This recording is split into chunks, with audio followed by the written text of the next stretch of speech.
আরণ্যকের ব্যবহারে গরিমা ভীষণ রাগারাগি শুরু করে। তো সবাই মিলে গরিমাকে বোঝানোর চেষ্টা করে।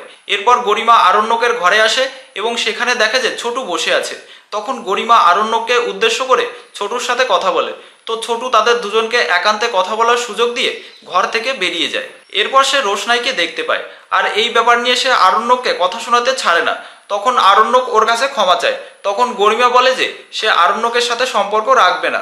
তখন আরণ্যক জানায় যে আসলে সে গরিমাকে ভেবেই রোশনাইকে জড়িয়ে ধরেছিল, আর তখন তার মাথা ঠিকঠাক কিন্তু কাজও করছিল না।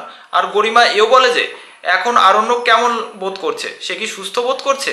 তখন আরণ্যক হ্যাঁ না কোনো রকম উত্তর দিতে পারে না, কিন্তু বলে যে তার ভীষণ ঘুম পাচ্ছে, আর সে আরেকবার গরিমার কাছে ক্ষমা চায়।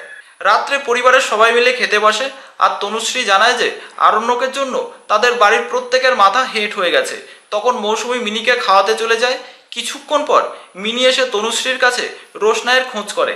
সে বলে যে রোশনাইকে নিয়ে সে ভীষণ বাজে স্বপ্ন দেখেছে। সে দেখতে পাচ্ছে যে রোশনাইয়ের মুখ থেকে রক্ত পড়ছে। সে কি মরে যাচ্ছে নাকি?